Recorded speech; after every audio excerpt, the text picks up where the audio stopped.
નમસ્તે વિદ્યાર્થી મિત્રો, ધોરણ 5 વિષય પર્યાવરણ પાઠ 15ના થોડા સવાલ જવાબ છે તે આપણે જોઈએ. અહીંયા પ્રશ્ન 3, નીચેના વિધાનોમાંથી સાચા વિધાનો સામે રાઈટની અને ખોટા વિધાનો સામે ખોટાની નિશાની કરો. એમાં 1 નંબરમાં આપણે નાક વડે શ્વાસ લઈએ મોં વાટે બહાર કાઢવો જોઈએ, તો એ ખોટું છે. આગળ જોઈએ, નાક વાટે હવા અંદર લેવાની ક્રિયાને શ્વાસ લીધો એમ કહેવાય, તો સાચું.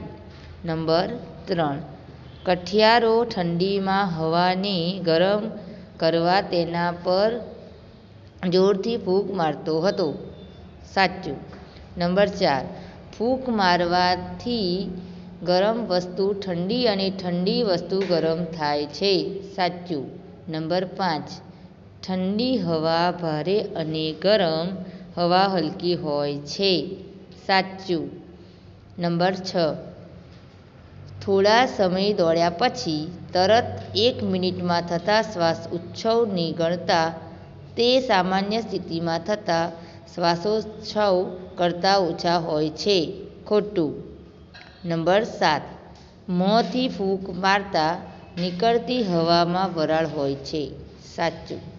નંબર 8, ઢોલક તારની ધ્રુજારીથી વાગતું સંગીતનું સાધન છે, ખોટું.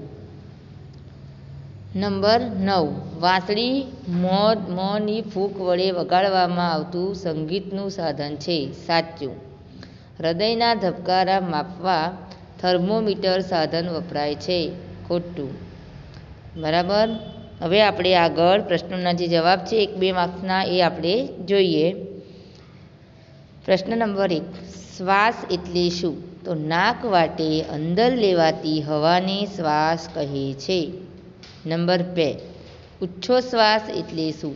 તો નાક વાટે બહાર કાઢવામાં આવતી હવાને ઉચ્છ્વાસ કહે છે. નંબર 3, સામાન્ય રીતે 1 મિનિટમાં હૃદયના ધબકારા કેટલા હોય છે? તો સામાન્ય રીતે 1 મિનિટના હૃદયના ધબકારા 72 થી 75 હોય છે. નંબર 4, કઠિયારાએ ગરમ બટાકા ઠંડા કરવા માટે શું કર્યું હતું? તો જવાબ, કઠિયારાએ ગરમ બટાકા ઠંડા કરવા માટે તેના પર જોરથી ફૂંક મારવાનું શરૂઆત કરી હતી. પ્રશ્ન નંબર 5, સિસોટી કઈ રીતે વાગે છે? જવાબ, સિસોટીમાં જોરથી ફૂંક મારવાથી સિસોટી વાગે છે. નંબર 6, આઈસ્ક્રીમને હવામાં ખુલ્લો રાખતા શું થાય? આઈસ્ક્રીમને હવામાં ખુલ્લો રાખતા તે ગરમી મળવાથી પીગળી જાય છે અને પ્રવાહી બની જાય છે. પ્રશ્ન નંબર 7, સંગીતના કયા સાધન ચામડાના તંગ પડદાને ધ્રુજાવીને વગાડી શકાય છે? તો ચામડાના તંગ પડદાને ધ્રુજાવીને વગાડી શકતા સંગીતના સાધનો ઢોલક, મૃદંગ, તબલા અને નગારું છે. પ્રશ્ન નંબર 8, ફૂંક મારીને વગાડવામાં આવતા કોઈપણ 5 સાધનોના નામ લખો. એમાં 1 નંબરમાં છે વાંસળી, 2 નંબરમાં શરણાઈ, 3 નંબરમાં માઉથ ઓર્ગન, 4 નંબરમાં ભૂંગળ અને 5 નંબરમાં સિસોટી. પ્રશ્ન નંબર 9, જોરથી શ્વાસ લેતા અને બહાર કાઢતા શરીરના કયા કયા અવયવોને ઉપર નીચે થતા અનુભવો છો?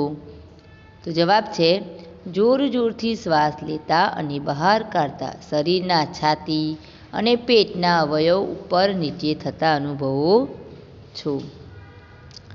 પ્રશ્ન નંબર 10, હૃદયના ધબકારા સામાન્ય કરતાં ક્યારે વધી જાય છે?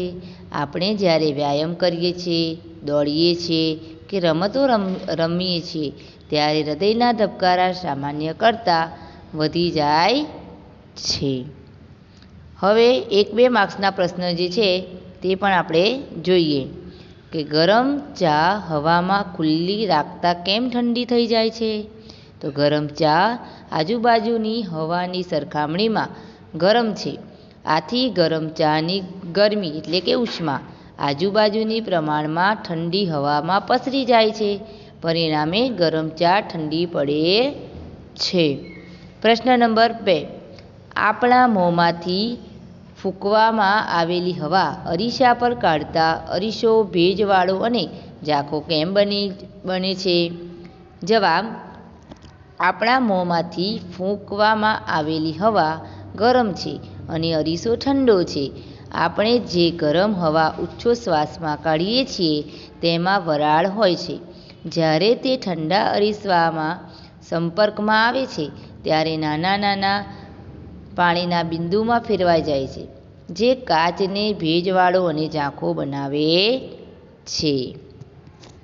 હવે આપણે આગળ જોઈએ તો એમાં વિવિધ પ્રકારના સાધનોનું આપણે વર્ગીકરણ કરવાનું છે.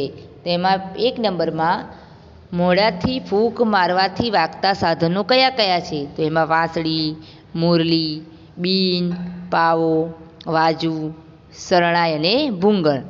પછી 2 નંબરમાં છે ચામડાનો તંગ પડદો જૂજવાથી વાગતા સાધનો. એમાં છે નગારું, ઢોલક અને મૃદંગ. 3 નંબરમાં છે તાર જૂજવાથી વાગતા સાધનો. તો એમાં છે ગિટાર, તંબુરો અને સિતાર.